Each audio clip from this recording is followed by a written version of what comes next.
Bismillahirrahmanirrahim. Alhamdulillah. Syukurulillah. Wassalatu wassalamu ala Rasulillah Nabiyyina Muhammadin bin Abdillah wa ala alihi wa ashabihi wa bawala. La hawla wa la quwwata illa billah, amma ba'd. Bapak dan Ibu sekalian majelis tazkiyah yang dirahmati Allah, hari ini kita ingin bersama-sama berikhtiar bagaimana kita menghidupkan hati di tengah-tengah hidup yang tak lagi mengenal hati. Jadi seperti ada anomali.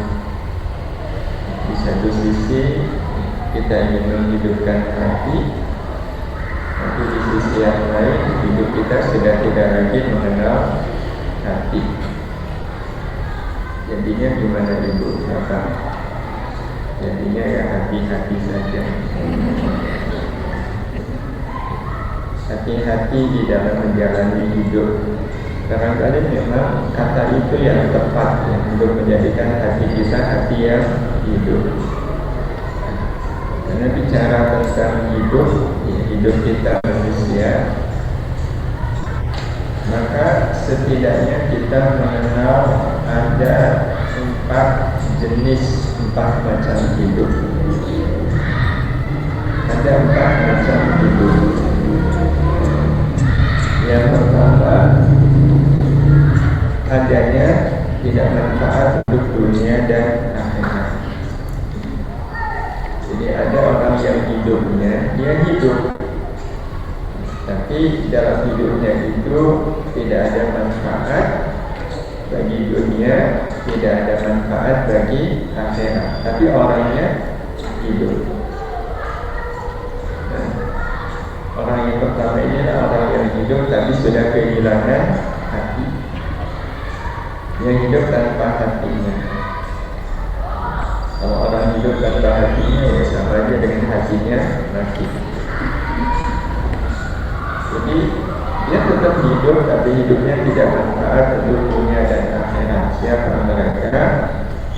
Mereka yang dalam hidupnya mungkin hanya mengenal dugem. Alhamdulillah. Apa dugem?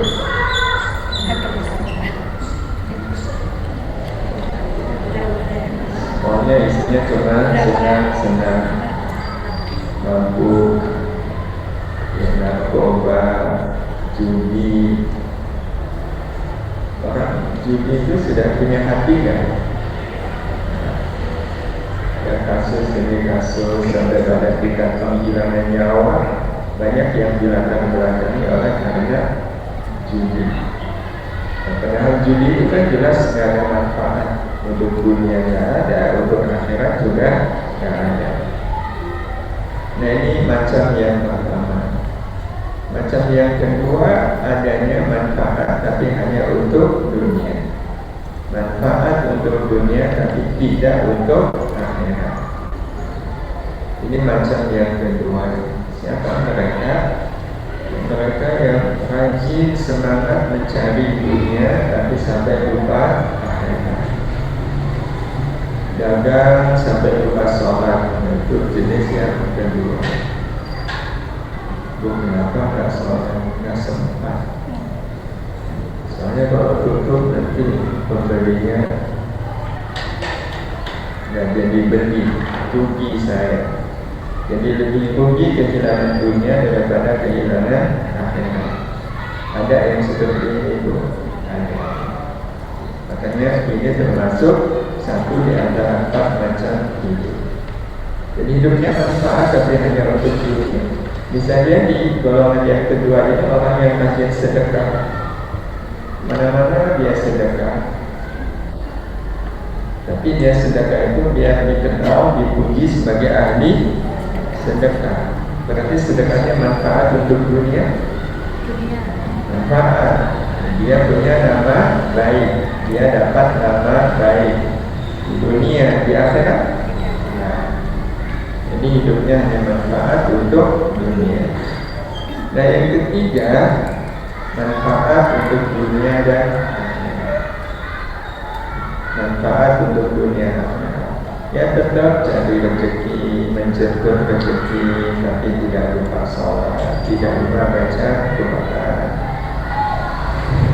Kalau harus membeli sedekah atau beli jilbab lagi, ya sedekah. Nah ini orang yang hidupnya manfaat untuk dunia dan akhirat. Ini yang ketiga. Dan nanti masih ada yang keempat. Siapa yang keempat? Nah, kalau empat itu sebenarnya orang ketiga, tapi manfaatnya tidak hanya untuk dirinya, tapi juga untuk orang lain. Jadi manfaat untuk diri dan orang lain, baik dalam urusan dunia maupun urusan akhirat. Jadi tidak hanya urusan dunia, tapi juga urusan akhirat. Jadi kalau urusan dunia, ya dunia dia tidak hanya manfaat untuk dirinya, tapi juga manfaat untuk orang lain. Orang lain merasakan dunia yang dimiliki. Jadi kalau ibu bahagia, bahagia ibu itu membahagiakan orang lain. Kalau bapak senang, ya senangnya bapak itu menyenangkan orang lain. Jadi tidak hanya untuk diri sendiri. Tapi kalau susah, ya sendirian, jangan ngajak orang lain. Susah, enggak enak, ya susah buat sendirian. Bahkan dia mengambil harta milik orang lain, biar juga dia tahu rasanya susah. Bukan kayak orang yang kehilangan sendal, dia ngambil sendal milik orang lain, dia nggak pengen susah sendirian. Dan Bapak Ibu yang dirahmati Allah Subhanahu wa Ta'ala, enggak. Jadi dunia kita manfaat untuk kita dan untuk orang lain. Akhirat kita juga manfaat tidak hanya untuk diri dan tidak hanya untuk diri, tapi juga untuk orang lain. Sehingga kalau kita baik itu nggak pengen sendirian, kita ngajak orang lain untuk juga baik. Ibu kalau ngaji itu manfaat nggak untuk akhiratnya ibu? Manfaat untuk akhiratnya ibu, tapi kan sendirian. Saya juga ingin orang lain bisa merasakan manfaatnya ngaji. Maka ketika ibu ngajak orang lain ngaji, itu berarti ibu termasuk golongan yang ke. Nah dari empat macam ini, Bapak Ibu yang dirahmati Allah, kita lebih cenderung di posisi yang mana Ibu?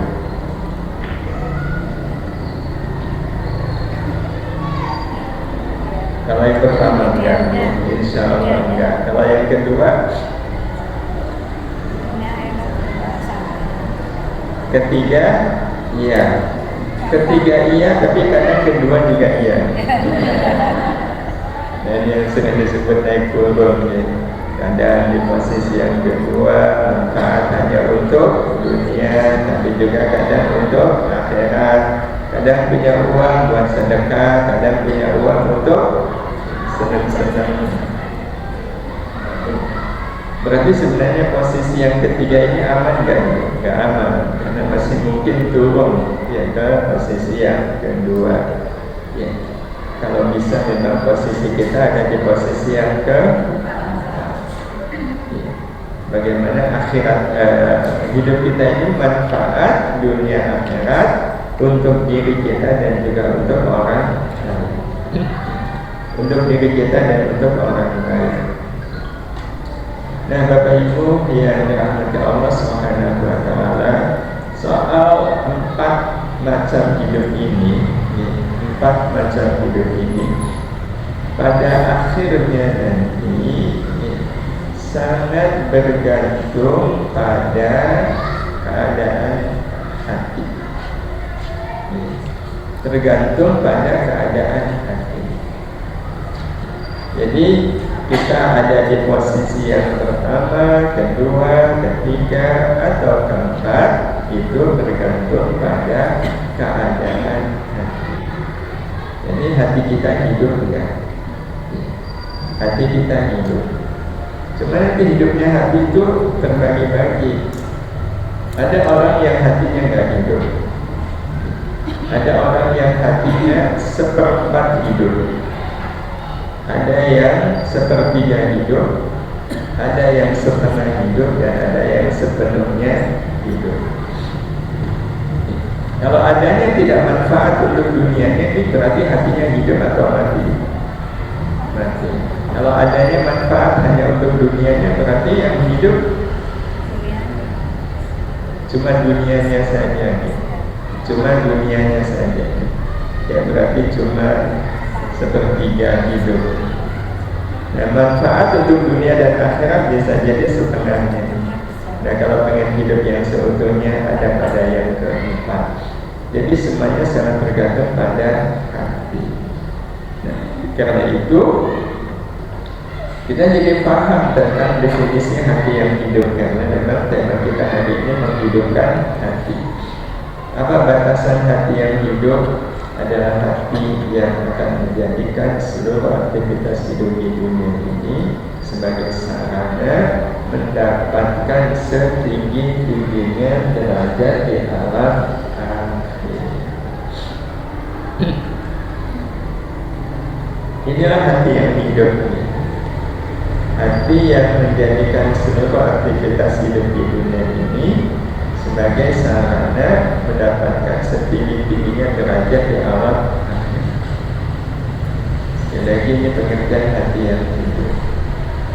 Jadi menjadikan seluruh aktivitas hidup, karena selama manusia hidup tidak akan lepas dari beraktivitas. Macam-macam aktivitas hidup kita. Nah, bagi orang yang hatinya hidup, semua aktivitas hidup di dunia ini itu dilakukan, didedikasikan sepenuhnya untuk akhirat, yang untuk mendapatkan setinggi-tingginya derajat di alam akhirat. Jadi orang yang hatinya hidup, hatta ketika dia masak, dia ingin amal masak ini mengantarkan dia mendapatkan derajat yang tinggi di alam akhirat, walaupun amalnya masak. Jadi masak itu nggak cuma masak, enggak. Kalau dilakukan oleh orang yang hatinya hidup, maka walaupun yang dia lakukan adalah masak, bahkan yang dia lakukan adalah tidur, itu bisa menjadi sarana untuk mendapatkan setinggi-tingginya derajat di alam akhirat. Itu keuntungan orang kalau hatinya hidup. Jadi beda sekali antara orang yang hatinya hidup dengan orang yang hatinya setengah hidup. Sama-sama melakukan amal sedekah, sama-sama melakukan amal mengaji, tapi bisa jadi nilai sedekah, nilai mengajinya itu berbeda. Jadi ya sama dua orang ibu masak sayur lodeh, bumbunya sama, bahan-bahannya sama, ya, takarannya juga sama, tapi kira-kira hasilnya sama atau beda? Kenapa beda? Beda tangan. Itu kan cuma beda tangan. Beda tangan menyebabkan masakan beda. Maka beda hati itu tidak bisa menjadikan dua amal yang sama nilainya berbeda. Dan Bapak Ibu yang dirahmati Allah, mencapai mendapatkan setinggi-tingginya derajat di alam akhirat. Nah, setinggi-tingginya derajat di alam akhirat itu ada dua kemungkinan itu, Bapak. Kemungkinan yang pertama adalah pada saat hati kita hidup, kita tidak ingin hidupnya hati kita itu sendirian. Kita perlu kemudian mengajak orang lain untuk juga bisa memiliki hati yang hidup. Jadi kita menghidupkan hati kita sendiri, dan kemudian kita berikhtiar menghidupkan hati orang lain. Ya, dengan apa? Ya, setidak-tidaknya dengan kita mengajak orang lain berbuat baik, mengajak orang lain mengaji, mengajak orang lain sholat, mengajak orang lain sabar, mengajak orang lain melakukan kebaikan. Amal-amal mengajak orang lain itu bisa membuat kita mendapatkan derajat di alam akhirat yang lebih tinggi bila dibandingkan dengan orang yang baik tapi tidak mengajak orang lain berlaku. Dan itulah kenapa mengajak orang lain berlaku baik itu punya nilai yang sangat tinggi. Punya nilai yang sangat tinggi. Jadi adanya majelis tazkiyah ini orang pada mengaji, maka insya Allah majelis tazkiyah ini bisa menjadi salah satu sarana siapapun yang menghidupkan majelis tazkiyah ini, insya Allah derajatnya ditinggikan oleh Allah di yaumil al-ma'ruf dari munkar itu termasuk. Atau Bapak Ibu yang dirahmati Allah, bisa jadi untuk mendapatkan setinggi-tingginya derajat di alam akhirat adalah dengan kita melakukan amal kebaikan sendirinya kita, tapi amal kebaikan itu punya nilai yang sangat tinggi di sisi Allah Subhanahu wa Ta'ala. Punya nilai yang sangat tinggi di sisi Allah Subhanahu wa Ta'ala. Contoh semisal menjalin silaturahim dengan orang yang memutuskan, itu nilainya tinggi atau rendah? Tinggi. Membalas keburukan orang dengan kebaikan, nilainya rendah atau tinggi? Tinggi. Memberikan yang paling kita sukai, nilainya rendah atau tinggi? Dan salah satu ukuran bahwa derajat kita tinggi di yaumil akhir, derajat kita itu tinggi di yaumil akhir adalah kita nanti oleh Allah Subhanahu wa Ta'ala itu diberi izin, kita akan dipilih oleh Allah Subhanahu wa Ta'ala menjadi jalan bagi orang lain, surganya juga ikut ditinggikan, surganya juga ikut ditinggikan. Jadi contoh semisal ibu bapak insya Allah amalnya punya derajat yang tinggi, nanti akhiratnya kan derajatnya juga tinggi. Terus bapak ibu melihat ada mungkin paman kita, mungkin bahkan adik kita, atau mungkin bahkan orang tua kita, atau bahkan anak-anak kita, surganya ada di bawah, surganya ada di bawah. Boleh nggak kita yang surganya di atas minta kepada Allah ada orang tua kita, paman kita, anak-anak kita diangkat dan kemudian satu surga dengan kita? Boleh? Bisa? Bisa. Kalau memang waktu di dunia kita punya amal yang memang nilainya sangat tinggi, disebutkan oleh Allah Bapak Ibu di surat Ar-Ra'd. Surat Ar-Ra'd itu surat yang ke-13,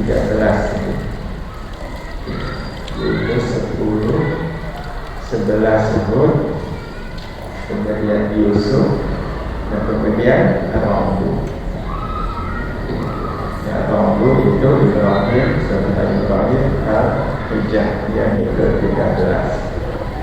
Surat ke-13 ayat 23. Ini yang dikatakan oleh Allah, Jannatul Adnin. Ini kalau lihat di ayat sebelumnya, Allah Subhanahu wa Ta'ala menyebutkan amal-amal tertentu yang membuat mereka masuk surga. Nanti Bapak Ibu bisa melihat sendiri ayat sebelumnya, dari menjalin silaturahim, mendirikan sholat, sampai kemudian Kemudian wayadra'una sayyi'ati bil hasanah, membalas keburukan orang dengan kebaikan. Nah, orang-orang seperti ini jannatul adnin, mereka itu akan masuk surga Aden, yaitu surga Aden yadkhulunaha, yang mereka akan memasukinya. Mereka akan memasuki surga Aden itu sendirian, enggak. Wa man shalaha min abaihim wa azwajihim wa dhurriyyatihim,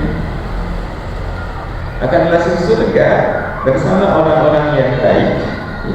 Bersama orang-orang yang baik itu berarti orang-orang yang memang berhak masuk surga.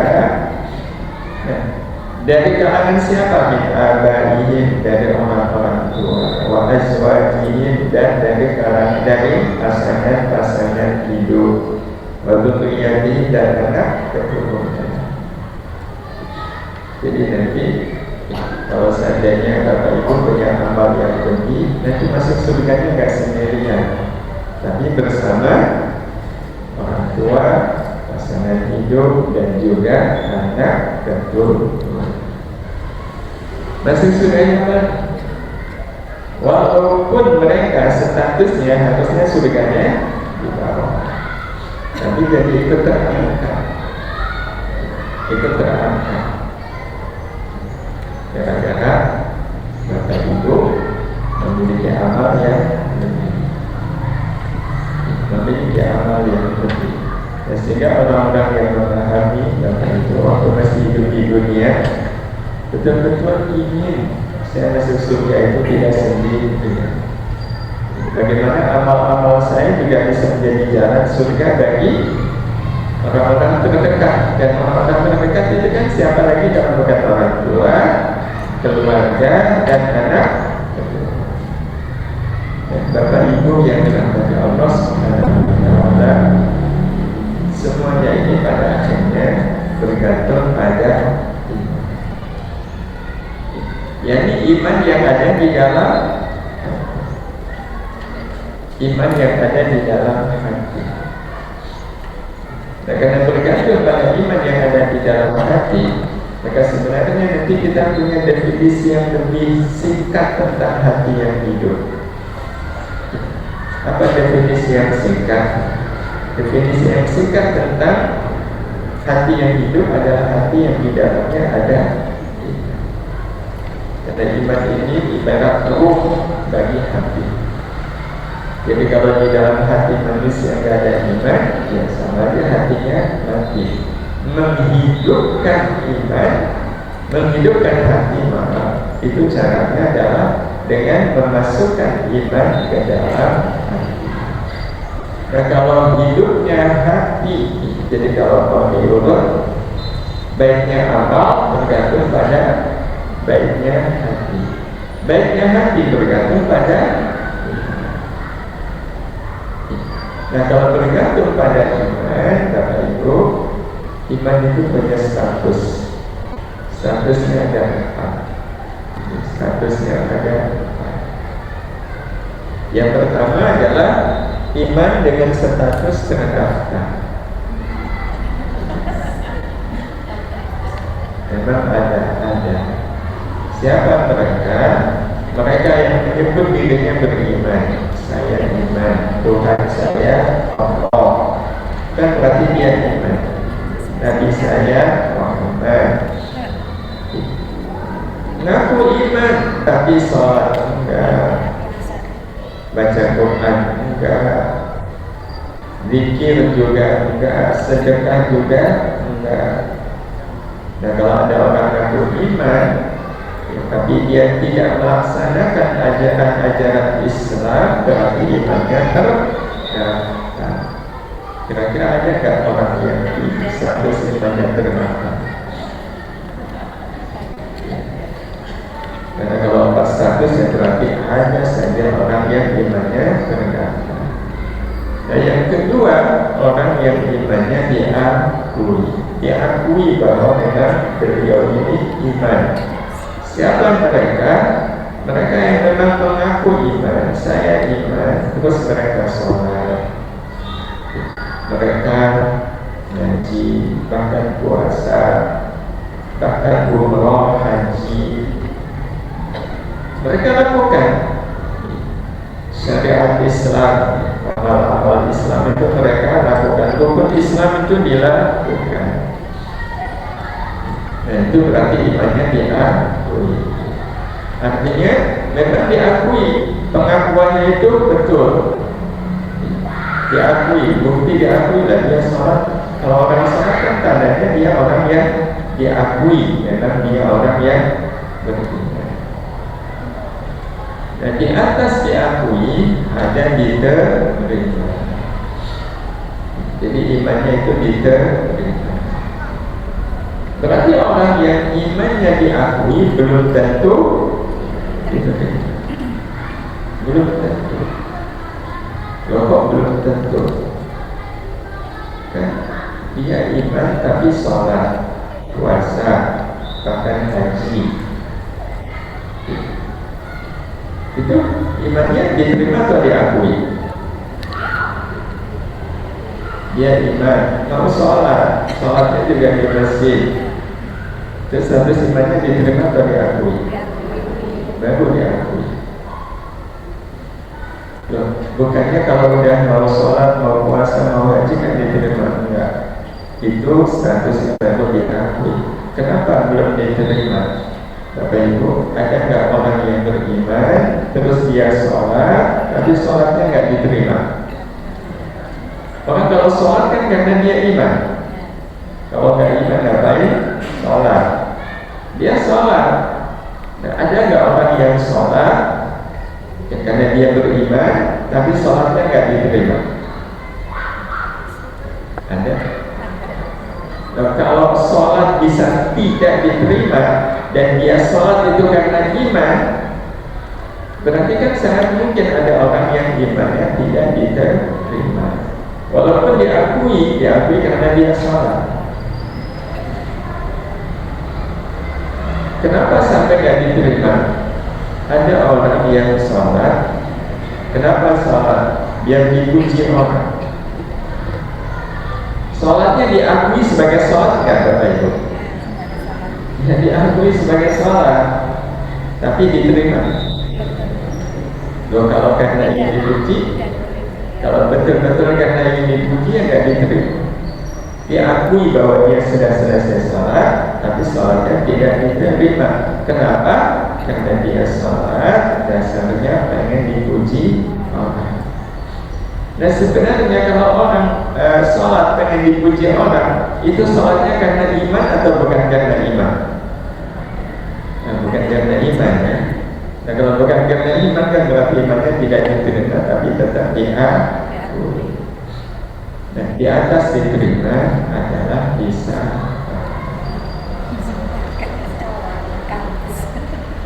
Jadi ada orang yang imannya itu disamakan dengan imannya para nabi, disamakan dengan imannya para rasul, para kekasih-kekasih Allah Subhanahu wa Ta'ala. Kalau melihat 4 status iman ini, terus kita membaca diri kita, kira-kira status iman kita yang mana yang kita pilih?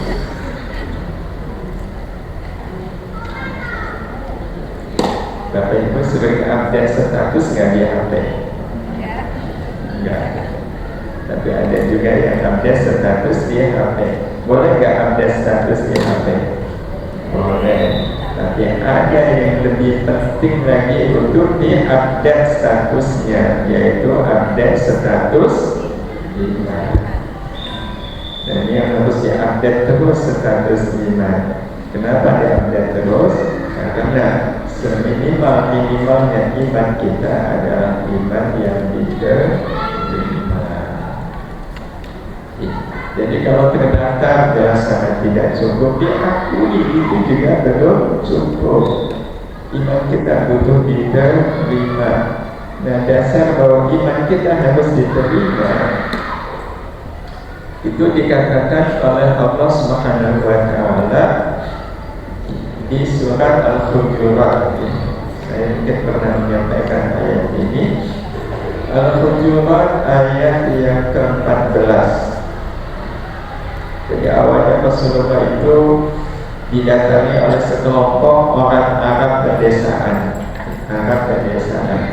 Jadi Rasulullah itu kan tinggal di Madinah. Madinah itu sebutannya kota, ya kota Madinah.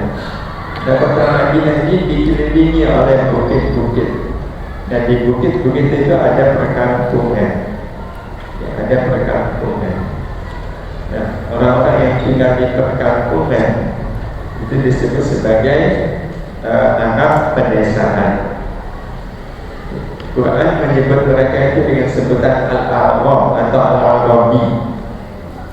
Di Quran terjemah Al-Arabi itu diartikan Arab Badui. Maksud Arab Badui itu Arab yang tinggal di pedesaan. Yang namanya juga orang desa. Mengenal tata krama nggak Bapak Ibu? Enggak. Tidak mengenal tata krama menurut versi orang kota. Betul. Menurut versi orang kota, orang desa itu nggak tahu tata krama. Tetapi orang desa itu punya kelebihan nggak Bapak Ibu? Punya kelebihan. Jadi mereka itu tidak terkontaminasi oleh kehidupan kota. Jadi kelihatannya orang desa kan lugu, tapi lugunya orang desa itu berkah. Seberkah orang-orang desa yang hidup di masa Nabi Sallallahu Alaihi Wasallam. Semasa Nabi Sallallahu Alaihi Wasallam. Jadi sekumpulan orang-orang Arab desa datang menemui Rasul. Dan yang namanya Arab Badui itu memang orangnya asik ya. Jadi kalau kita sendiri melihat orang Badui sebagai orang kota, kita melihat orang kota itu betul-betul nggak pakai etika. Ini kalau salah satu contohnya. Jadi waktu Rasul Sallallahu Alaihi Wasallam sedang duduk di masjid Bapak Ibu bersama sahabat, yang Rasul sedang mengajar. Tiba-tiba masuk ke masjid itu Arab Badui, ya Arab desa tadi. Tengah-tengok Bapak Ibu. Setelah tengah-tengok, beliau menuju ke pengimaman, ya, tempatnya imam. Ya, tempatnya Rasulullah memimpin jamaah. Terus apa yang beliau lakukan? Si Arab Badui ini bikin acara sendirian di pengimaman. Acaranya apa? Sahabat mendengar seperti bunyi air jatuh. Sahabat kan kaget ketika melihat Allah Arab Badui tadi sedang titis buang air kecil di pengimaman. Oh bayangkan kalau dia mesti istiqomah. Sahabat-sahabat juga gak langsung emosi, Umar terutama ya. Tapi Rasulullah itu pribadi yang sangat memahami, terutama memahami budaya, ya, memahami kearifan lokal dan orang sekarang. Jadi Rasul bilang kepada sahabat, biarkan dia menuntaskan acara. Kalau nggak tuntas kasihan. Baru setelah itu Rasulullah memberikan sikap. Apa sikap beliau? Pertama nasihati. Menasehati. Ustaz, mohon maaf, potong sebentar. Ini yang punya bro suruh mindahin mobil, soalnya yang punya rumah nggak berkenan. Mohon izin, mobil beliau ada 1717. Sepertinya warungnya mau buka. Ada AB 1717 KM. Semoga mungkin bisa dipindah terlebih dahulu di tempat yang lebih aman. Tapi kalau nggak ada, kita bukan jamaah sini. AB 1717. Monggo ada. Kalau ada, nggak ada, berarti nanti bisa disampaikan bukan bukan jamaah sini. Tidak ada ya. Kan kalau punya mobil mesti hafal nomor mobilnya. Apalagi ini nomor cantik ini. 1717. Mudah-mudahan ini nggak ada. Nggak ada. Berarti mungkin disampaikan ke yang punya warung. Ya, itu bukan mobil jemaah. Baik, jadi Rasul Sallallahu Alaihi Wasallam didatangi oleh sekelompok anak Badui tadi. Nah, ini yang Allah sebutkan di Quran ya. Al-Hujurat ayat 14. Qalatil a'rabu amanna. Jadi sekelompok anak Badui tadi matur kepada Rasulullah, amanna, kami beriman. Ya, kami beriman. Betapa bahagianya Rasulullah mendengar ada sekelompok orang yang datang untuk menyatakan iman. Yang umumnya tugas Rasul kan mengajak orang beriman. Ini Rasul gak pernah ngajak, tapi rupanya mereka sudah mendengar kalau di kota Madinah ada sosok bernama Muhammad ngajak untuk iman. Dan setelah itu mereka orang-orang Arab Badui ini diskusi. Nah, hasil diskusinya ini Muhammad benar nih. Ya, kita memang harus iman kepada Allah. Datanglah mereka kepada Rasulullah dan menyatakan amanah, kami beriman. Belum lagi Rasul merespon ungkapan iman mereka, Allah mengutus malaikat Jibril untuk menyampaikan kepada Rasulullah, qul, katakan oleh wahai Muhammad kepada anak Badui itu, lam tu'minu, kalian ini belum beriman. Kalian ini belum beriman. Padahal mereka mengatakan walakin qulu aslamna. Jangan katakan amanah, tapi katakan aslamna, kami sudah Islam. Sudah Islam itu artinya apa? Ya, sudah mau sholat, sudah mau puasa, sudah mau baca Quran. Mereka kemudian mengatakan amanah, tapi ditolak. Nah, yang jadi penyebab apa Bapak Ibu? Walamma yadkhulul imanu fi qulubikum. Karena iman yang sebenarnya belum masuk ke dalam hati. Iman yang sebenarnya belum masuk ke dalam hati. Nah, apa yang Allah sebut di surat Al-Hujurat ayat 14 ini menjadi kesimpulan bahwa iman yang diterima adalah iman yang sudah bersemayam di dalam hati. Pertanyaannya, kata Ibu, iman kita sudah ada di dalam hati.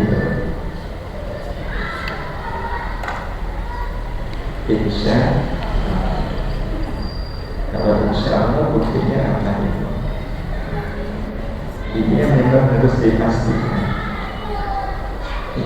Ini yang memang harus dipastikan.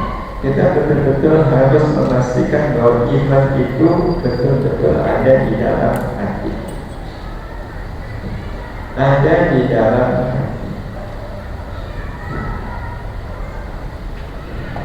Ini kita juga dapat kisah riwayat yang menunjukkan betapa kita berhutang kepada orang-orang Arab Badui, Arab pedesaan.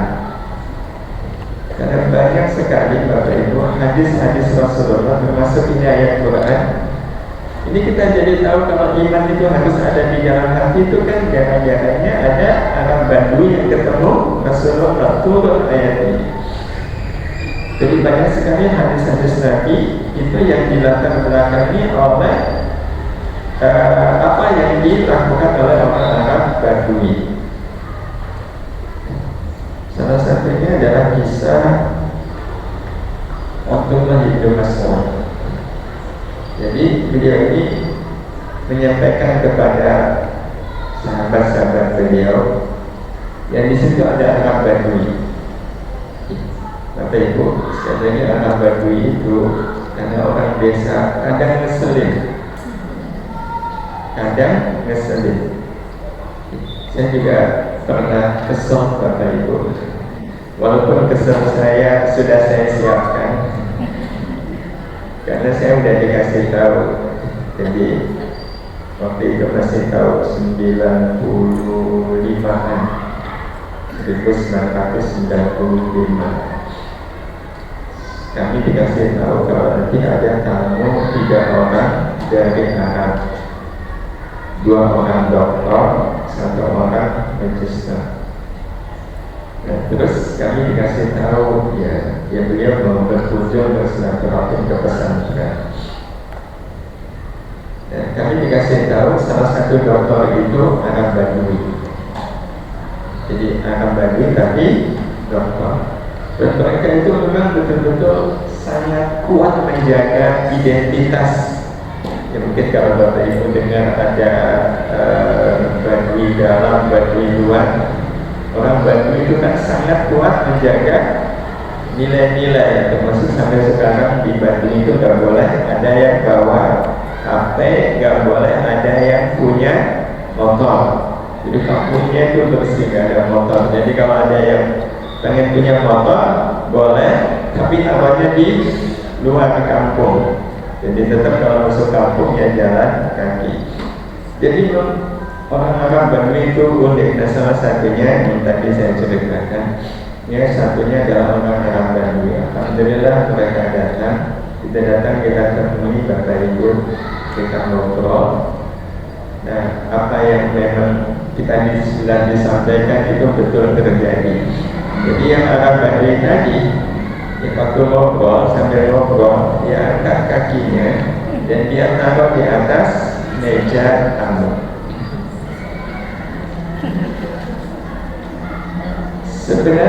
Sebenarnya apa yang dilakukan oleh dia itu masalah nggak Bapak Ibu? Enggak.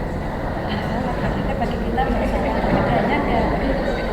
Masalah sebenarnya nggak masalah. Cuma kita seperti sudah membuat etika itu tidak sopan. Padahal sebenarnya masalah nggak? Enggak. Berarti yang salah membuat batasan etika sopan atau tidak sopan. Cuma karena kita udah dikasih tahu ya biasa aja. Oh iya, Arab Badui. Jadi pernah Bapak Ibu, sahabat itu kesel sama Arab Badui. Kenapa? Karena di tengah-tengah Rasulullah SAW khutbah juga, Rasul bicara soal hari kiamat. Di tengah-tengah Rasulullah kalau khutbah semangat. Di tengah-tengah beliau menjelaskan ya, tentang kiamat, persiapan menghadapi kiamat, ada orang Arab Badui yang interupsi. Bayangkan lagi khutbah, ada Arab Badui interupsi. Dan interupsinya apa? Ya Rasul, dari tadi engkau bicara soal kiamat, kapan itu kiamat terjadi? Kapan ngomongin persiapan kiamat, kapan kiamat itu jadi? Bu, sebenarnya yang ditanyakan Arab Badui tadi salah nggak? Enggak.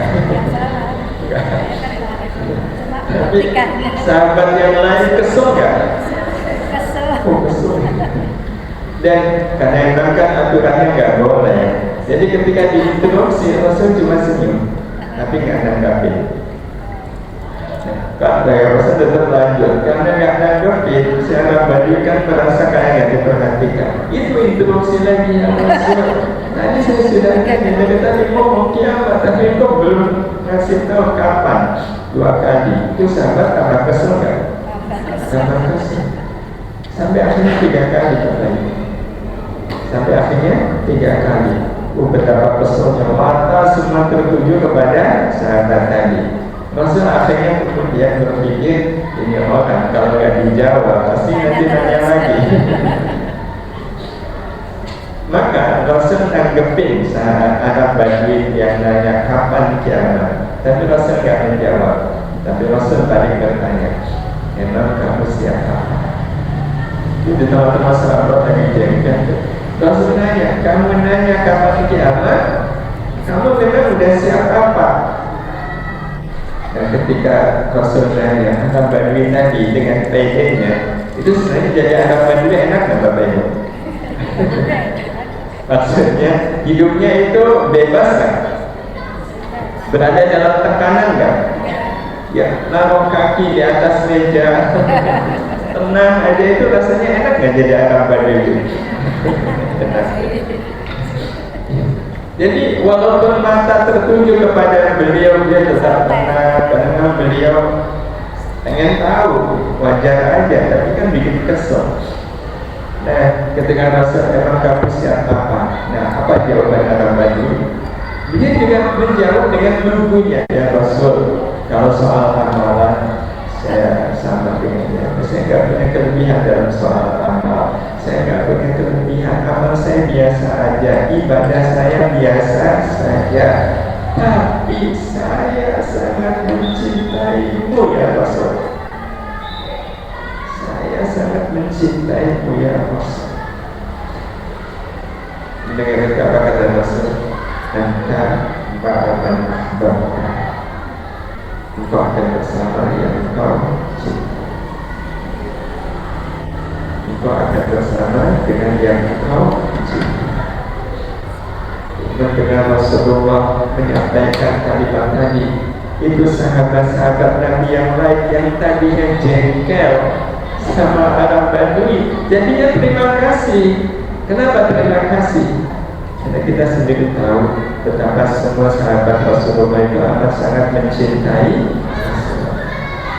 Dan yang dikhawatirkan oleh para sahabat adalah kalau sampai berpisah dengan Rasulullah, kalau sampai gak ketemu lagi dengan Rasulullah di surga. Nah, gara-gara Arab Badui tadi, para sahabat jadi yakin kan? Karena mereka betul-betul terpuji mencintai Rasulullah Sallallahu Alaihi Wasallam. Termasuk kita juga berhutang kepada Arab Badui ini, terutama bagi kita yang sedang betul-betul mencintai Rasulullah Sallallahu Alaihi Wasallam.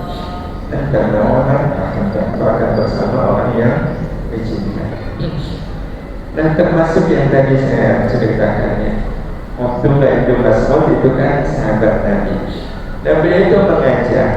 Waktu itu Rasulullah sudah wafat. Beliau mengajak orang-orang untuk beriman. Dan berarti yang beliau ajak itu siapa? Orang yang tidak ketemu Rasulullah. Berarti tak biarin. Tapi yang itu kan ketemu sahabat, tapi tidak ketemu Rasulullah. Jadi waktu lahir, ya Rasulullah sudah wafat, tapi sahabat-sahabat Nabi masih banyak yang hidup.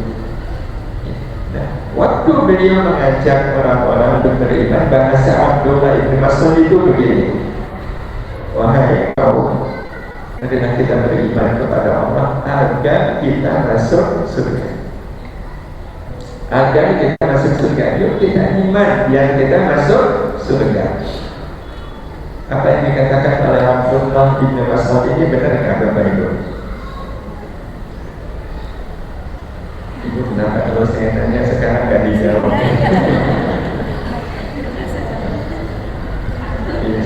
Pengalaman juga terbaik. Abdullah bin Mas'ud ngajak ayo iman yang masuk surga. Kan nggak salah, betul? Tapi apa yang terjadi? Pernyataan beliau itu diprotes oleh seorang tabi'in dari kalangan Arab Badui. Apa protes tabi'in ini? Ya Abdullah ibn Mas'ud, wahai sahabat Rasulullah yang mulia, kalau kita iman, sudah iman aja, nggak usah dibawa-bawa yang masuk surga. Iman ya iman aja, nggak usah dikait-kaitkan dengan surga. Emangnya kalau nggak ada surga terus kita nggak iman? Bayangkan Bapak Ibu, pernyataan tabi'in dari kalangan Badui ini membuat Abdullah bin Mas'ud nangis sejadi-jadinya. Beliau melihat sahabat Badui ini Berarti kalau mau dibandingkan kualitas imannya Abdullah bin Mas'ud dengan Arab Badui tadi lebih tinggi mana? Itu yang membuat Abdullah bin Mas'ud nangis, ya Allah, ternyata beliau imannya jauh lebih tinggi. Iman ya iman aja. Baik iman kok digantikan dengan surga. Emangnya kalau Allah nggak menciptakan surga kita nggak beriman? Berarti akan Badui aja salah nggak Bapak Ibu? Enggak. Abdullah bin Mas'ud sebenarnya juga nggak salah. Tapi ini kan menunjukkan status iman. Jadi memang sangat mungkin status iman itu berbeda. Tapi kalau kita mau memilih, memang kita pengen memilih yang mana ini? Iman ya iman aja. Iman kok digantikan dengan surga. Iya. Bapak Ibu, kalau iman kita betul-betul iman ya. Sekarang sebenarnya kalau kita lihat fakta, kita itu iman ya karena Allahnya. Iman itu ya karena Allahnya. Bukan karena Allah punya surga atau tidak punya surga. Kenapa saya nggak bisa iman? Wah, alam semesta ini diciptakan oleh Allah. Inilah yang disebut oleh para ulama sebagai iman bil hujjah. Iman dengan argumentasi, bukan dengan sesuatu di balik iman.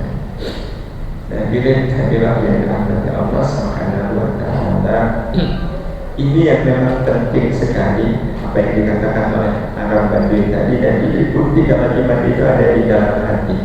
Jadi orang kalau imannya ada di dalam hati, ya iman aja.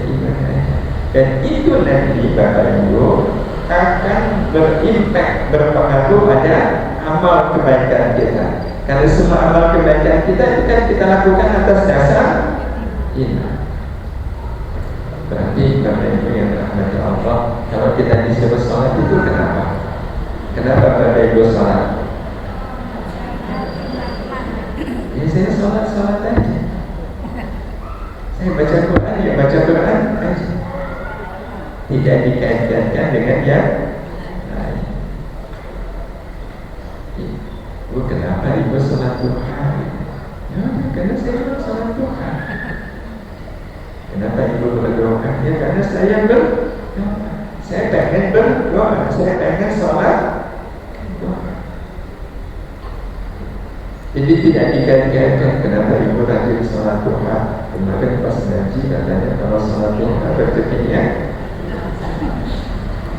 Berarti sholat doanya karena iman atau karena rezeki? Karena rezeki. Berarti salah. Kita tidak meletakkan salah. Tapi karena status imannya masih di situ. Tetap itu karena iman, cuma kan menunjukkan status iman. Kalau yang status imannya diterima, apalagi disamakan, ya saya sholat doa aja. Ibu berdoa, itu biar apa itu? Kenapa sih Ibu berdoa? Biar doa saya berarti ada apa?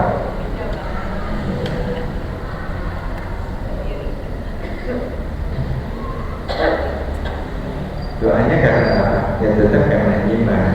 Tapi menunjukkan status iman. Bapak Ibu, doa itu ibadah atau meminta?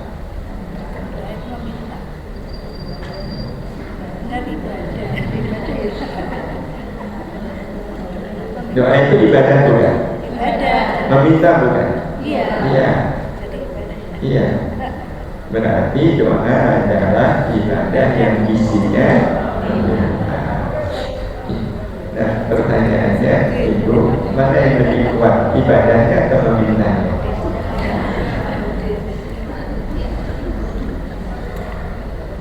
Makanya kalau kita tanya Arab Badui tadi, beliau pasti akan mengatakan Ibu kalau doa aja. Kalau doanya doa aja. Kalau doa saja berarti dia berdoa itu lebih ke ibadahnya atau memintanya? Ibadah. Dan ibadah itu harus ikhlas. Iya. Harus ikhlas. Nah kalau harus ikhlas, ikhlas itu ada pamrih atau nggak ada pamrih? Ibadah itu untuk Allah atau untuk selain Allah? Untuk Allah. Berarti kan tujuannya adalah Allah. Ibu berdoa itu ibadah, bapak berdoa itu ibadah, itu untuk Allah. Kalau untuk Allah ya udah. Tapi kalau seandainya boleh nggak Bapak Ibu orang sholat doa biar rezekinya banyak? Boleh. Boleh. Kalau boleh berarti Allah dijadikan apa? Boleh rezeki. Allah dijadikan tujuan atau sarana untuk dapat rezeki? Tujuan. Allah tujuan. Tapi ibu sholat duha biar apa?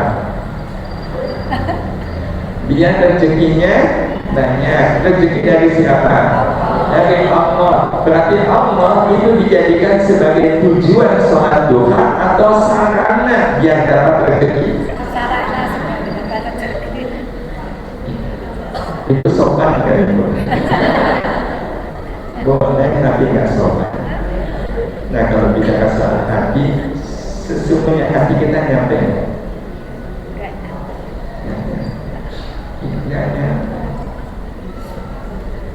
Bapak Ibu melakukan PDKT dengan orang yang Bapak Ibu berharap dapat bantu banyak, dan orang itu tahu kalau Bapak Ibu mendekati beliau dia dibantu. Itu beliau enak nggak? Ada orang yang dekat-dekat sama ibu biar nanti dibantu sama ibu, dan ibu tahu tujuan dia mendekati ibu itu biar dibantu. Itu rasanya ibu merasa dihormati oleh dia kan? Maka memang apa yang dikatakan oleh anak Badui tadi betul. Kalau ibadah ya udah ibadah. Kalau doa ya doa saja.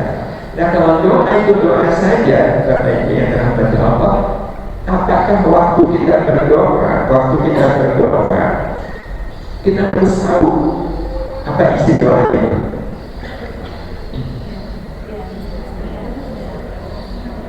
Harus tahu nggak? Harus. Kalau ibu memandang doa itu sebagai ibadah atau meminta? Ibadah. Kalau ibadah, apakah ibu bapak harus tahu isi dari doa? Harus tahu?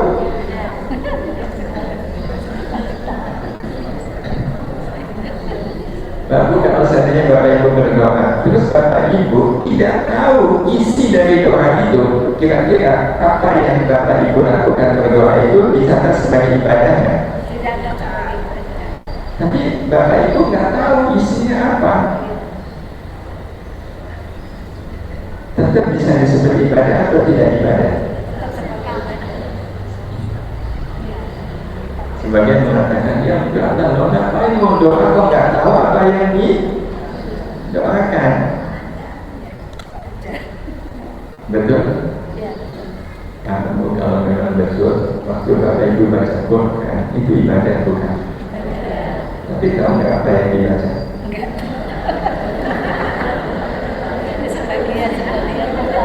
Kalau nggak berarti baca Quran nggak gimana, nggak paham.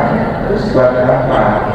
Nah, maka sebenarnya kalau bapak ibu berdoa pakai bahasa Arab, terus bapak ibu nggak tahu isi dari doa itu tetap disebut sebagai ibadah. Itu tetap disebut sebagai ibadah. Itu tetap.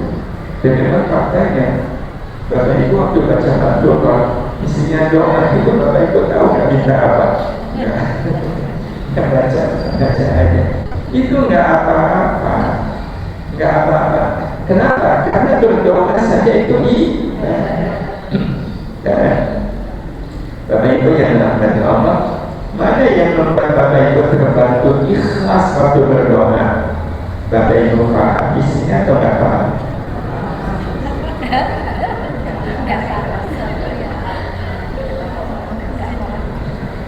yang betul-betul doanya murni ibadah, itu Bapak Ibu nggak paham atau paham? Kan nggak paham. Mungkin ini nggak lazim, tapi kalau kita amalkan memang begitu kenyataannya. Kalau paham, Allahumma rizqan halalan wasi'an mubarakan, Ibu paham? Maka ketika mengamini, kerasnya mengamininya, keras itu kerasnya karena apa? Berharap Allah kasih rezeki. Berarti tujuan dari berdoa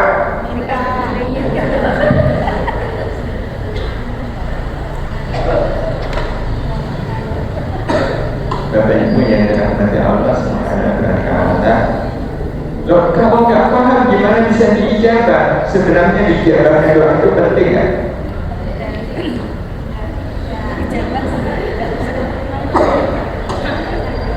Kalau enggak, Bapak Ibu, mungkin nggak Bapak Ibu berdoa dengan doa yang Bapak Ibu nggak paham, kali Allah kabulkan. Loh, gimana cara doa Ibu nggak paham?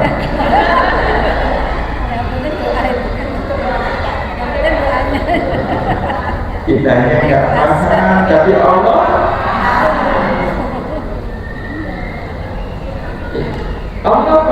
Maka mungkin nggak Allah Subhanahu wa Ta'ala penuhi apa yang kita katakan di dalam doa yang kita nggak paham? Mungkin.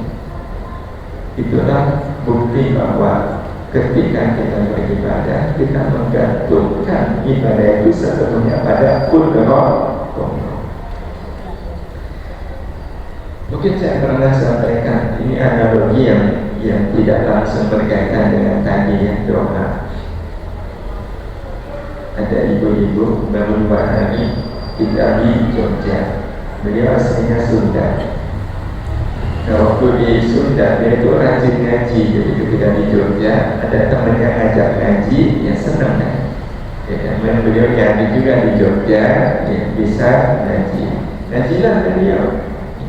Pas ngaji ternyata dari awal sampai akhir yang menyampaikan pengajian itu pakai bahasa Jawa.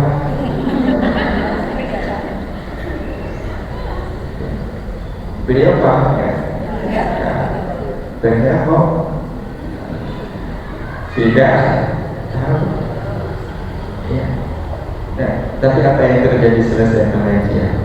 Dia merasa setelah ngaji di tempat itu, saya jadi lebih mudah mengendalikan emosi, lebih tenang, lebih cool, tidak emosional.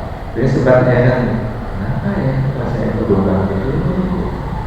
Dan pas ketemu dengan ibu yang teman beliau yang ngajak ngaji, beliau nanya, Bu, kemarin pas kita ngaji itu Ustaznya terangkan apa? Loh, ibu nggak tahu kan?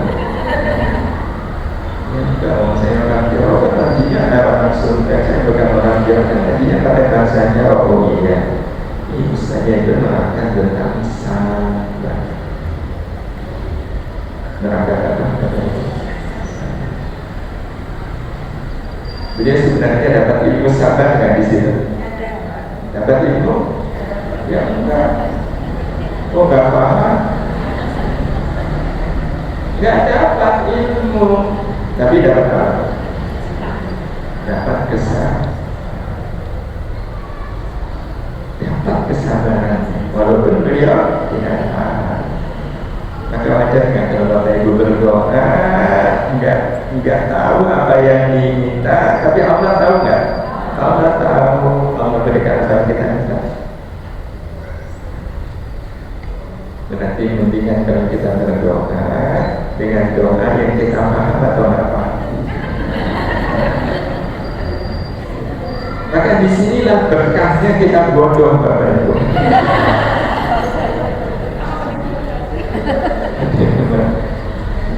Banyak orang-orang yang sudah kadang tahu melihat yang belum tahu itu jadi iri. Coba saya belum tahu. Karena kalau sudah tahu kan akhirnya hatinya harus bercabang. Betul? Dan terus gimana kalau saya berdoa yang saya sudah paham? Boleh nggak berdoa pakai bahasa Indonesia? Boleh? Iya boleh. Itu Bapak Ibu langsung paham atau nggak langsung paham? langsung paham bahasa Indonesia. Nah kalau doanya langsung Bapak Ibu paham, berdoalah kepada Allah, meminta bukan apa yang saya suka tapi yang disukai. Itu kalau kita minta yang kita paham, mintalah kepada Allah apa yang disukai oleh Allah, bukan apa yang disukai oleh kita. Karena apa yang disukai oleh kita belum tentu disukai oleh Allah. Bapak Ibu pernah berdoa jadi orang kaya? Apakah pasti Allah suka? Belum tentu. Maka mintalah jadi orang kaya, jadi orang kaya yang disukai oleh Allah. Ya Allah, diberikan kepada saya kekayaan yang banyak, yang dengan kekayaan itu saya bisa berbagi, saya bisa bersedekah, saya bisa menjadi jalan kemudahan orang lain. Bukan berarti kita meminta sesuatu yang disukai oleh Allah. Dan ujungnya sebenarnya bicara soal iman. Udah kita iman itu iman aja kepada Allah. Ini akan membuat iman kita diterima. Dan sebagai penutup, terus bagaimana caranya agar iman ini diterima? Caranya cukup memenuhi syarat-syaratnya Bapak Ibu, ya. Memenuhi syarat-syaratnya. Syarat agar iman kita diterima. Syaratnya tidak banyak, cuma 3. Syarat yang pertama, merasakan hanya Allah yang segala-galanya dalam hidup ini. Tidak ada yang segala-galanya dalam hidup saya kecuali Allah, kecuali Allah. Dan ini syarat utama Bapak Ibu. Ini syarat utama. 2 syarat sesudah itu sebenarnya cuma ikut aja. Dan yang keduanya adalah beramal semata karena iman. Dan yang ketiganya menyerahkan hasil amal sepenuhnya kepada Allah. Tapi yang penting adalah yang pertama, merasakan hanya Allah yang segala-galanya. Orang kalau beriman, maka bukti yang beriman dia harus mengucapkan kalimat La ilaha illallah. Apa arti la ilaha illallah? Tidak ada yang segala-galanya kecuali tidak ada yang segala-galanya dalam hidup ini kecuali Allah. Ini yang paling utama, ini fondasi dari iman. Jadi kalau sering ada orang yang mengaku beriman tapi belum menjadikan Allah sebagai satu-satunya yang segala-galanya, ya imannya paling banter diakui, mungkin malah cuma terdaftar. Kalau betul iman kita pengen diterima, kita harus menjadikan dalam hidup saya ini tidak ada yang segala-galanya kecuali merasakan hanya Allah yang segala-galanya dalam hidup ini. Inilah yang nanti disebut sebagai tauhid. La ilaha illallah, menyatukan Allah. Maksud menyatukan ini satu-satunya, satu-satunya yang memberi rezeki, satu-satunya yang menolong, satu-satunya tempat saya berharap, satu-satunya yang saya takuti. Pokoknya satu-satunya dalam hidup saya itu adalah Allah. Tauhid. Dan yang kedua, beramal semata karena panggilan iman, berarti ibadah. Ibadah itu kan amal baik yang dilakukan atas dasar iman. Ibu baik sama tetangga. Kenapa baik sama tetangga? Soalnya tetangga baik ya sama saya. Itu ibu baik sama tetangga ibadah bukan? Karena tetangga baik loh. Ibadah. Kalau tetangganya tidak baik, maksudnya kalau tetangganya tidak baik, kita baik atau mikir? Nah, kalau tetap baik, ya, nah itu berarti ibadah. Tapi lebih semangat berbuat baik ke tetangga yang baik atau yang nggak baik?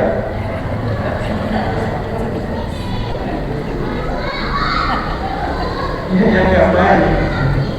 Nah, kalau yang nggak baik lebih semangat, ya itu berarti betul saya berbuat baik dengan panggilan. Karena tampilan itu bukan tampilan baiknya orang. Ibu baik sama suami itu ketika suami menyenangkan atau ngeselin. Itu sangat tergantung. Sangat tergantung. Jadi beramal semata karena tampilan iman itu ibadah. Nah yang ketiga yang menyerahkan hasil amal sepenuhnya kepada Allah. Berarti ini betul. Menyerahkan hasil amal sepenuhnya kepada Allah. Itu bukan urusan saya hasil, itu urusan Allah Subhanahu wa ta'ala. Jadi kalau amal itu ada hasilnya, alhamdulillah. Tidak ada hasilnya, alhamdulillah. Betul. Makanya ibu sholat duha itu biar apa? Kalau biar ada hasilnya, hasilnya apa? Rezeki banyak, berarti sebenarnya ikhlas kan? Allah bukan dijadikan sebagai tujuan, Allah justru dijadikan sebagai perantara untuk bisa mendapatkan rezeki. Makanya orang seperti ini ketika beramal dan merasa nggak ada hasilnya, itu tetap beramal atau kapok? Tetap beramal. Ibu berlaku baik kepada si A, apa membalas kebaikan ibu dengan keburukan? Mencaci maki, sampai bilang gak niat, dasar pelit, saya doakan jangan marah. Padahal saya tidak nolong dia, tetap nolong atau gak nolong? Itu kan berarti menunjukkan status iman kita. Sebenarnya kalau kebaikan kita dibalas dengan keburukan, dibalas dengan keburukan, itu masalah nggak bagi kita? Kenapa nggak masalah? Karena nggak ada urusannya dengan Allah. Betul. Satu, kalau kebaikan kita dibalas dengan keburukan, apakah Allah jadi marah dengan kebaikan kita kepada beliau? Apakah Allah menurunkan, mengurangi pahala? Enggak, malah melipat gandakan pahala. Betul? Kalau betul berarti amal baik kita dibalas dengan keburukan itu apa-apa atau tidak apa-apa? Tidak apa-apa. Karena bagi saya urusan yang besar itu adalah urusan yang ada kaitannya dengan Allah. Karena itu Bapak Ibu yang dirahmati Allah Subhanahu wa ta'ala, ini yang tidak akan terjadi sekaligus sebagai penutup. Bapak Ibu sebagai orang yang beriman, mungkinkah kita melakukan sesuatu yang salah? Mungkin. Baik, kalau mungkin, Bapak Ibu, salah itu ada atau enggak ada? Ada. Baik, kalau salah itu ada, 2 ditambah 2 sama dengan 5, itu ada enggak? Ada? Tidak ada. 2 tambah 2, 5 yang enggak ada. Kenapa enggak ada? Salah. Dan kalau enggak adanya karena salah, berarti salah itu ada enggak? 2 tambah 2 sama dengan 5 ada? Enggak ada. Enggak ada karena salah. Berarti salah itu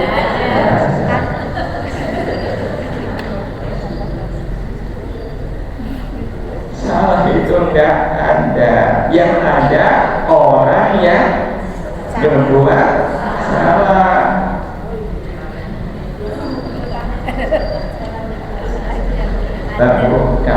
Kalau dulu ya, Bapak Ibu ngajarkan anak sendiri atau cucu yang masih kelas 1 SD ngerjain matematika 2 tambah 2, dia tulis 5, maka kita katakan apa?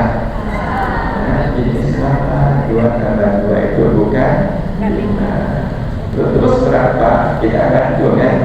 Ini berapa? 2, ini berapa? 2, coba hitung 1, 2, 3, 4. Berapa? 4. Ya udah, 5 nya hapus. dihapus, ditulis ulang, pas tulis ulang kok 5 lagi. Nah, kok 5 lagi? Lah gimana? Kan tadi berapa 2 tambah 2? 4. Nah itu berapa? 5. Hapus. Pasti hapus ditulis 5 lagi. Oh, ibu gerutet gak? Ini gimana? Betul?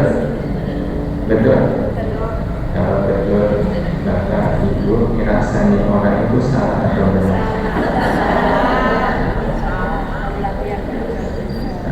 Bapak Ibu tahu itu ya. Berarti ngerasanya orang itu ada nggak? Nggak ada. Nggak ada. Tapi Bapak Ibu pernah ngerasanya orang? Kok bisa? Kok bisa? Udah tahu salah kok bilang bukan. Itu kenapa? Nggak sadar. Ya udah, kalau nggak sadar hapus. Dan dihapus nih, dihapusnya pakai apa? Obat. Betul? Kan hapus kesalahan pakai obat, pakai bintang. Diulang kan? Itu bikin malaikat greget ya katanya. Ya Allah, ya Allah, udah tahu salah kok udah dihapus kok nulisnya. Aneh nggak Bapak Ibu? Dan itu kenapa penyebabnya belum menjadikan Allah sebagai satu-satunya yang segala. Kalau kita mau kembali kepada asal, jadi saya belum menjadikan Allah sebagai satu-satunya yang segala. Orang kalau sudah berlaku salah, cenderungnya memilih berlaku buruk. Buruk itu kegelap. Betul. Buruk itu gelap. Gelap yang paling gelap adalah keburukan yang paling gelap, yaitu syirik. Allah menyebut inna syirka la tudbara Tuhan. Syirik itu keburukan yang paling puncak. Allah mengatakan inna syirka la tudbara. Sesungguhnya syirik itu adalah kegelapan yang paling nyata, paling gelap. Nah, pertanyaannya sekarang Bapak Ibu, gelap itu sebenarnya ada nggak?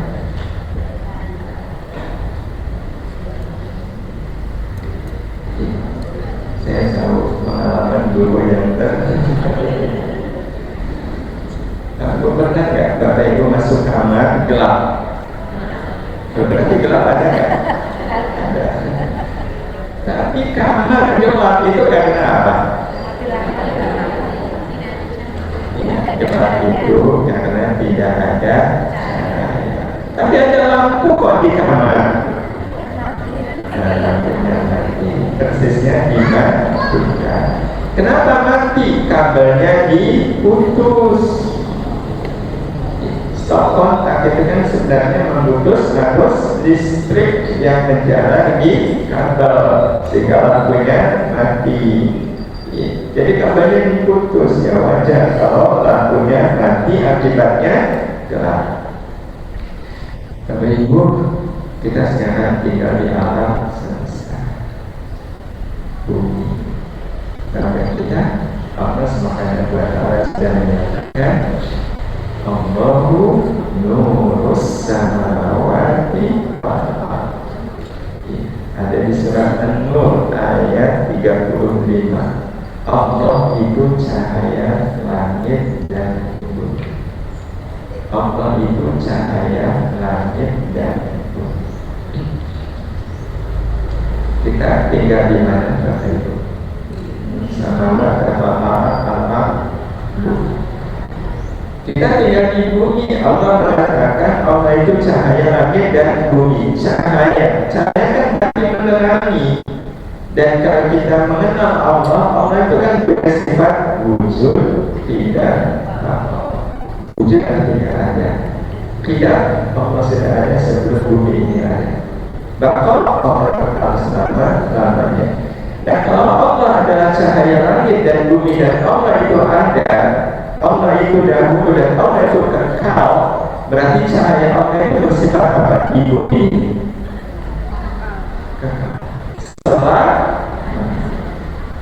selamanya.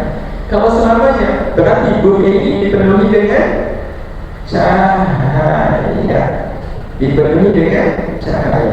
Nah, kalau orang merasakan cahaya Allah, mungkinkah dia melakukan buruk? Mungkinkah Bapak? Dan sehingga kalau sampai ada orang yang melakukan buruk, itu artinya apa? Dia sudah memadamkan cahaya Allah itu. Dan kenapa dia memadamkan cahaya Allah? Karena dia memutus hubungan dia dengan Allah. Enggak, kalau sampai memutus hubungan dengan Allah. Dan kira-kira itu dilakukan oleh siapa? Orang yang memutuskan hubungan dengan Allah adalah orang yang belum menjadikan Allah itu sebagai satu-satunya yang segala, tidak menjadikan Allah itu sebagai satu-satunya yang segala. Maka dia seperti nggak masalah memutuskan hubungan dia dengan Allah. Sama seperti semisal ada teman, yang teman itu bagi kita bukan segala-galanya. Kenapa nggak memutuskan hubungan dengan dia? Kenapa? Ada resiko, dia bukan segala-galanya. Tapi kalau seandainya orang itu segala-galanya bagi kita, berarti nggak kita memutus. Orang itu segala-galanya nggak berbagi bagi kita. Kenapa kita memutuskan hubungan kita dengan? Kalau betul kita merasakan Allah itu segalanya, kita tidak akan memutuskan hubungan kita dengan Allah. Maka dia akan merasakan dunia ini benar dengan cahaya Allah, yang akan mungkin melakukan keburukan dalam terangnya cahaya Allah Subhanahu wa ta'ala. Sehingga orang yang sudah merasakan Allah segala-galanya, dia akan beramal berbuat itu tampilan iman kepada Allah Subhanahu wa ta'ala. Dan orang kalau beramal karena tampilan iman, dia tidak pernah berharap apapun dari amalnya kecuali bisa beramal. Dan itu orang yang beramal karena tampilan iman, kebahagiaannya adalah ketika dia bisa beramal, bukan pada saat dia mendapatkan hasil dari amal, bukan karena dia mendapatkan hasil dari amal. Makanya kalau dapat sholat duha, dapat rezeki 20 juta, itu senang gak Bapak Ibu? Senang. Yang buat senang karena sholat duha 20 juta. Itu yang kita mesti berpikir tentang diri kita. Kenapa? Karena 20 juta ya. Padahal 20 juta ditimbang dengan sholat duhanya Bapak Ibu, lebih berat mana? Padahal sudah tahu sholat Tuhan itu lebih berarti daripada 20 juta. Makanya kita bahagia karena bisa sholat duha. 20 juta itu aslinya kalau mau tidak mendapat kebahagiaan, saya bisa sholat duha. Karena itu sebagai penutup Bapak Ibu yang dirahmati Allah Subhanahu wa ta'ala, inilah orang yang betul-betul beramal karena iman. Iya, ini nasihat dari kita untuk kita sebenarnya. Wahai diri, lakukanlah amal baik, bukan karena ingin merasakan manisnya balasan dari amal baik, melainkan karena ingin menikmati manisnya iman di dalam amal baik. Seberapapun pahit akibat yang ditimbulkannya di dunia, kebaikan yang paling manis rasanya di akhirat adalah kebaikan yang paling pahit rasanya waktu di dunia. Betul. Kalau betul kita beramal baik, dihina, dicaci maki orang itu rasanya apa? Kita manis nggak? Lebih terasa manisnya daripada kalau amal baik kita dipuji orang. Allah Ta'ala, ini yang bisa saya sampaikan. Bismillahirrahmanirrahim. Alhamdulillahirabbil alamin. Allahumma shalli ala sayyidina Muhammad wa ala alihi wa ashabihi ajma'in. Allahumma imanan bika wa tasdiqan bi kitabika wa wafa'an bi ahdika wa ittiba'an bi sunnati nabiyyika Muhammadin sallallahu alaihi wasallam. اللهم حبب إلينا الإيمان اللهم حبب إلينا الإيمان وزينه في قلوبنا وكفر إلينا الكفر والفسوق والعصيان واجعلنا من الراشدين. اللهم يا الله, syukur ya Allah atas nikmat karunia iman yang sudah Engkau berikan kepada kami. Ya Allah, tidak ada yang kami panjatkan kehadiran kecuali syukur atas nikmat agung dalam iman ini. Ya Allah, jadikan iman ini betul-betul menjadi penghias hati kami. Ya Allah, sehingga tidak ada keindahan di dalam hati kami kecuali keindahan iman. Tidak ada kehidupan di dalam hati kami kecuali kehidupan iman. Tidak ada ya Allah rahmat di dalam hati kami kecuali rahmat karena iman. Jadikan iman ini ya Allah membuat kami merasakan betapa dalam hidup kami ini tidak ada yang segala-galanya kecuali Engkau. Engkau segala-galanya dalam hidup kami ya Allah. Sungguh tidak ada yang pantas untuk kami takuti dalam hidup kami ini kecuali Engkau. Tidak ada yang pantas untuk menjadi tempat kami berharap kecuali hanya Engkau. Tidak ada yang pantas untuk kami rindukan dalam hidup kami ini ya Allah kecuali hanya rindu kepadamu, cinta kepadamu, berharap kepadamu, takut kepadamu ya Allah. Karena itu ya Allah, ya Rahman, ya Rahim, jadikan iman ini membuat apapun yang kami lakukan dalam hidup kami lakukan semata-mata karenamu ya Allah, semata hanya untukmu ya Allah. Kami tidak berharap apapun dari amal-amal kami kecuali hanya berharap rahmatmu, berharap rahmatmu ya Allah. Karena itu rahmati kami, rahmati pula kedua orang tua kami, khususnya orang tua kami yang saat ini sudah ada di alam kubur. Rahmati pula keluarga kami, rahmati saudara-saudara kami, sahabat-sahabat kami, guru-guru kami, lebih-lebih semua anak keturunan kami ya Allah. Ya Allah, di sisa umur kami ini izinkan kami ya Allah bisa melakukan amal kebaikan yang tidak hanya akan menjadi jalan surga bagi kami, tapi juga bisa menjadi jalan surga bagi kedua orang tua kami ya Allah, jalan surga bagi ayah dan ibu kami ya Allah. Dengan jalan apa lagi kami bisa membalas kebaikan orang tua kalau tidak dengan menjadikan diri di jalan surga bagi keduanya ya Allah. Dan ya Allah, takdirkan pula kami bisa menjadi orang tua yang bisa menjadi jalan surga bagi anak keturunan kami. Allahumma inna nas'aluka ridhaka wal jannah wa na'udzu bika min sakhatika wan nar. Allahumma inna nas'aluka taubatan nasuha ya Allah, wa taubatan qabla al-maut wa rahatan 'inda al-maut wa maghfiratan wa rahmatan ba'da al-maut wa 'afwan 'inda al-hisab wa najatan minan nar bi rahmatika ya arhamar rahimin.